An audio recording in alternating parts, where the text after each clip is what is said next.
السلام علیکم ورحمۃ اللہ وبرکاتہ۔ اعوذ باللہ من الشیطان الرجیم، بسم اللہ الرحمن الرحیم۔ الحمد للہ رب العالمین والصلاة والسلام علی رسولہ الکریم سیدنا محمد وآلہ وصحابہ اجمعین، اما بعد۔ رب اشرح لی صدری ویسر لی امری واحلل عقدۃ من لسانی یفقہوا قولی ربی زدنی علما۔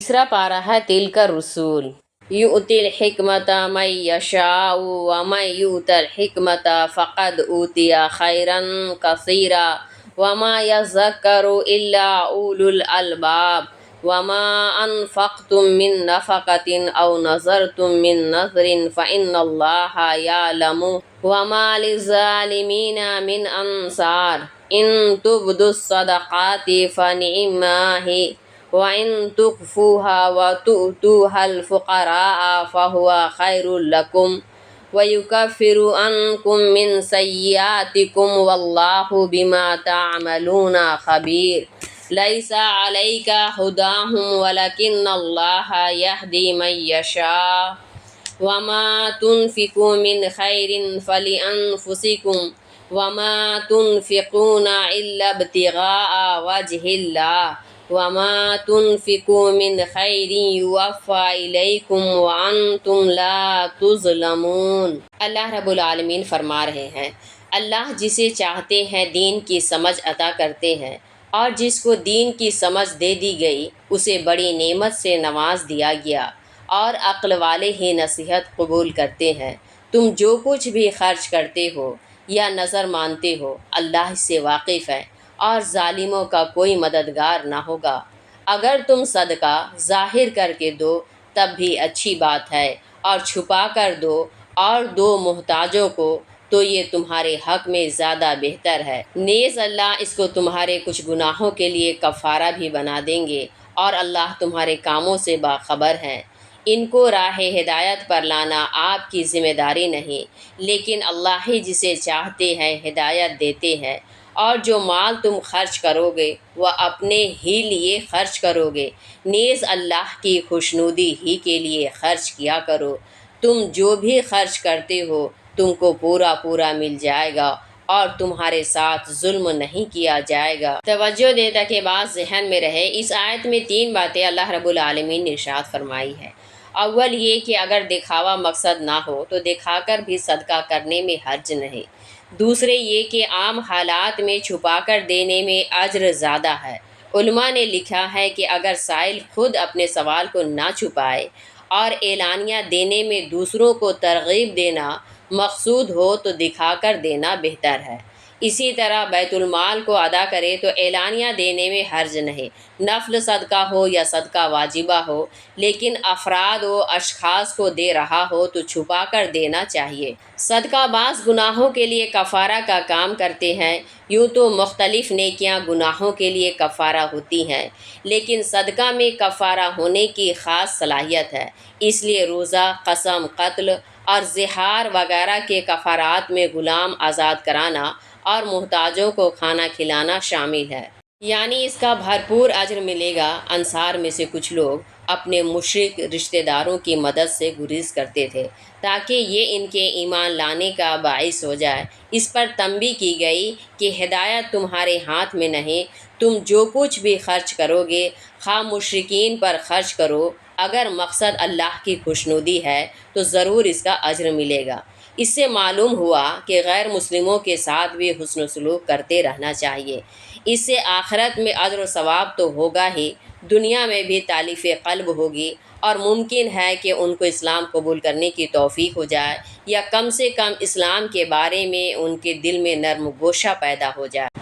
للفقراء الذین احصروا فی سبیل اللہ لا یستطیعون ضربا فی الارض یحسبهم الجاہل اغنیاء من التعفف تعرفهم بسیماهم لا يسألون الناس الحافا وما تنفقوا من خیر فإن اللہ به علیم الذین ينفقون اموالهم باللیل والنہار سرا وعلانیہ وعلانية فلهم أجرهم عند ربهم ولا خوف عليهم ولا هم يحزنون الذين يأكلون الربا لا يقومون إلا كما يقوم الذي يتخبطه الشيطان من المس ذلك بأنهم قالوا إنما البيع مثل الربا وأحل الله البيع وحرم الربا فمن جاءه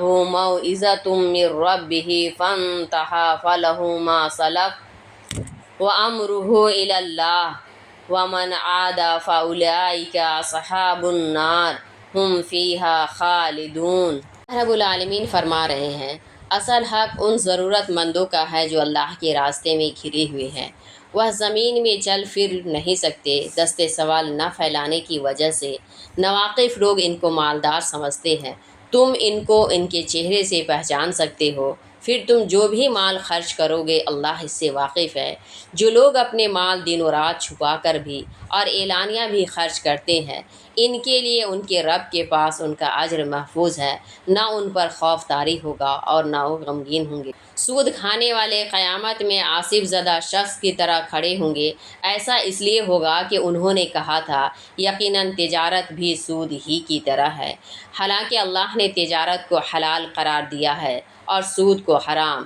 تو جس کو اس کے پروردگار کی طرف سے نصیحت پہنچی اور وہ رک گیا تو جو پہلے لے چکا ہے وہ اس کے لیے ہے اور اس کا معاملہ اللہ کے حوالے ہے، اور جو اب بھی سود لے وہی لوگ دوزخی ہیں، وہ ہمیشہ دوزخ ہی میں رہیں گے۔ اس سے معلوم ہوا کہ صدقہ کا بہترین مصرف وہ لوگ ہیں جو دین اور علم دین کی خدمت میں مشغول ہیں، جیسے علماء، طلباء اور دعوت دین کا کام کرنے والے۔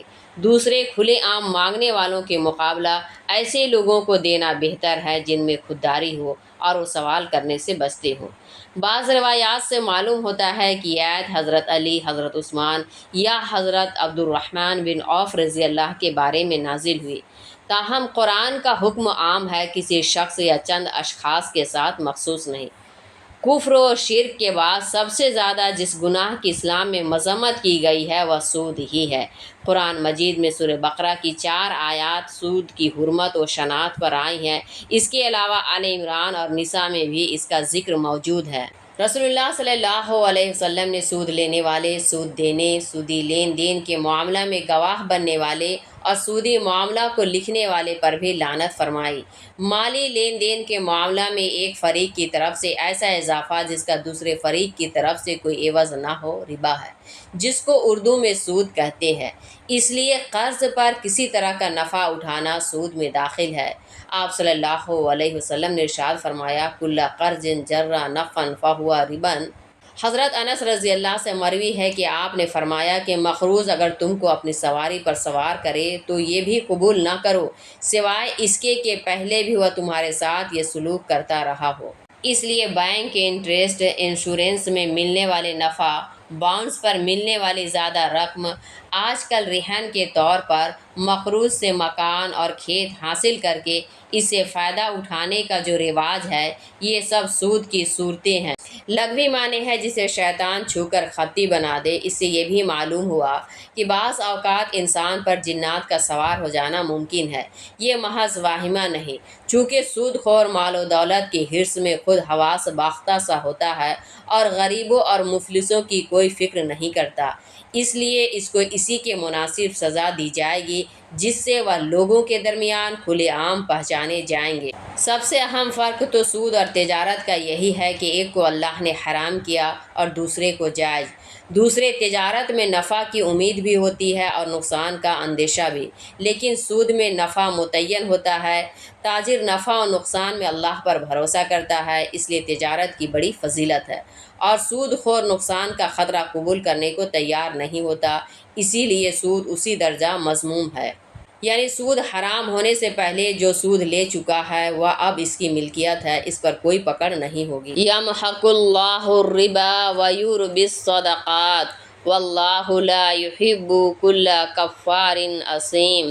ان الذین آمنوا وعملوا الصالحات واقاموا الصلاة وآتوا الزکاة لهم اجرهم عند ربهم ولا خوف علیہم ولا هم یحزنون۔ اللہ رب العالمین فرما رہے ہیں اللہ سود کو مٹاتے ہیں اور صدقات کو بڑھاتے ہیں، اور اللہ ناشکر گنہگار کو پسند نہیں فرماتے۔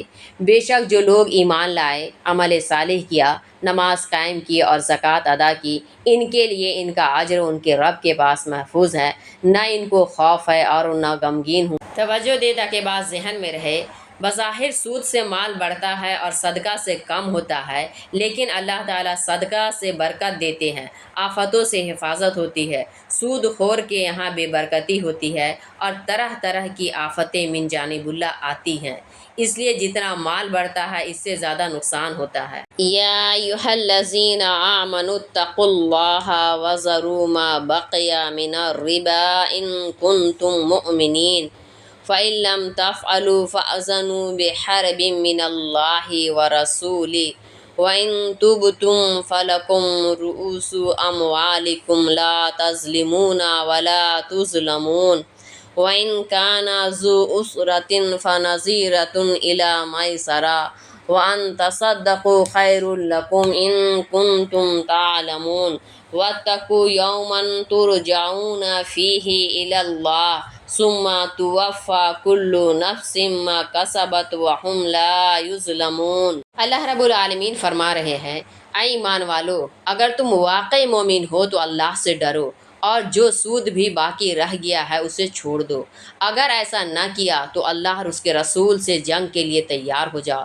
پھر اگر تم توبہ کر لیتے ہو تو تمہارا اصل مال تمہارے لیے حلال ہے، نہ تم کسی پر ظلم کرو اور نہ کوئی تم پر ظلم کرے، اور اگر کوئی مقروض تنگ دست ہے تو آسانی پیدا ہونے تک مہلت دینی چاہیے، اور یہ بات کہ قرض معاف ہی کر دو تو تمہارے لیے زیادہ بہتر ہے اگر تم سمجھ رکھتے ہو، اور اس دن سے ڈرتے رہو جس دن تم اللہ کی طرف لوٹائے جاؤ گے، پھر ہر شخص کو اس کے عمل یعنی عمل کا بدلہ پورا دیا جائے گا اور ان پر ظلم نہ ہوگا۔ اسلام میں سود کس درجہ سخت گناہ ہے وہ اس آیت میں ظاہر ہے کہ کسی اور گناہ کے بارے میں اس درجہ سخت لب و لہجہ اختیار نہیں کیا گیا۔ اس آیت سے معلوم ہوا کہ اگر کوئی گروہ سود لینے پر مصر ہو تو اس پر فوج کشی بھی کی جا سکتی ہے، کیونکہ اگر وہ سود کو حرام ہی نہیں سمجھتا تو مرتد ہے، حرام سمجھ کر عمل سے انکار کرتا ہے تو ایسے لوگوں سے جہاد کا حکم ہے، جیسا کہ فقہا نے ان لوگوں سے جہاد کا حکم دیا جو اذان یا جماعت کے ترک کرنے پر اتفاق کر لے۔ اس سے یہ بھی معلوم ہوا کہ حربیوں سے بھی سود لینا جائز نہیں، کیونکہ جن لوگوں پر حضرت عباس رضی اللہ وغیرہ کا سود باقی تھا وہ فتح مکہ سے پہلے کے معاملہ پر مبنی تھا اور وہ اس وقت یقیناً حربی تھے۔ جمہور کا مسلک یہی ہے کہ نہ دارالاسلام میں سود جائز ہے، نہ دارالحرب میں، نہ مسلمانوں سے جائز ہے نہ غیر مسلموں سے، یعنی نہ تم سود لے کر دوسرے پر ظلم کرو اور نہ اصل مال کی ادائیگی سے بھی انکار کر کے تم پر ظلم کیا جائے۔ سود کا لین دین اسی لیے رواج پاتا ہے کہ اہل دولت غیر سودی قرض دینے کو تیار نہیں ہوتے۔ اگر لوگ قرض دینے لگے تو خود بخود سماج سے سود ختم ہو جائے گا، اسی لیے قرض دینے کی تاکید کی گئی اور تنگ دست مقروض کو مہلت دینے کی ہدایت فرمائی گئی، چونکہ سود خور ایسے ہی لوگوں کی تنگ دستی سے فائدہ اٹھاتا ہے اور سود در سود لگاتا جاتا ہے۔ اللہ رب العالمین ہم سب کو عمل کرنے کی توفیق عطا فرمائے، آمین۔ السلام علیکم ورحمۃ اللہ وبرکاتہ۔